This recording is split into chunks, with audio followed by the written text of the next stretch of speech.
9 নাম্বারটা কি দিছো ক না খ? কোনটা দিছি মনে নাই, দিছি। সবই তো দিছো। হ্যাঁ দিছি তো, সবই দিছি কিন্তু আন্দাজে দিছি। আন্দাজে দিছো? হ্যাঁ সমস্যা নাই, খাতা তো পড়ছে। বসে পাস করবো। অবশ্যই পাস করবা, পাস না করলে মান ইজ্জত থাকবো আপনার না আমার? দুইজনেরই। কর্ম কর্ম পাস করবো। এত খারাপ স্টুডেন্ট না আমি। আল্লাহ শ্বশুর বাড়িতে প্রথমবার এসে পরীক্ষা দিছি। আল্লাহ আল্লাহ কোন মতে আমার পাসটা করাই দিও। আল্লাহ 33 তো পাস। আল্লাহ আমার তুমি 33 পয়েন্ট দিও। আল্লাহ শিউলি, শিউলি, রেজাল্ট কেমন হয়েছে?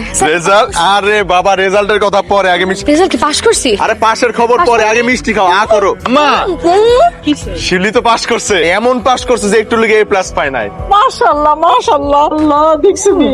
কি কস তুই ফেল করছস? এটা কেমনে সম্ভব? আরে আমি তো তোর খাতা দেখেই পরীক্ষা দিলাম। আমি পাস করলে তুই ফেল করছস কেমনে? আগামী বছর ভালো প্রস্তুতি নিয়ে আবার পরীক্ষা দিস। শোনেন না, আপনি কি এডমিট কার্ডে আমার রেজিস্ট্রেশন নাম্বার, রোল নাম্বার ঠিক মতন চেক করছিলেন? হ্যাঁ, আমি মিলাই দেখছি। আমার নাম চেক করছিলেন? আমার পুরা নাম কিন্তু শিউলি আক্তার। আমি আমার বউয়ের নাম জানি।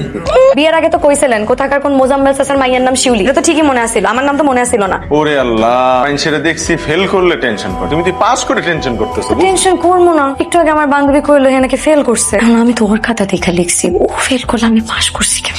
আমি তখন একটা সত্যি কথা কমু, কিন্তু একটা শর্ত আছে। তুমি উচ্চ স্বরে কান্নাকাটি করতে পারবা না, আর মন খারাপ তো করতেই পারবা না। তোমার মনে হয় আগামী বছর আর একটা বার পরীক্ষা দিতে হইতে পারে। তুমি ফেল করছো, আমি যে একটু আগে কইলাম তুমি অল্পের লেগে A+ পাও নাই, ভুল। তুমি অল্পের লেগে পাসই করো নাই। উচ্চ স্বরে কান্নাকাটি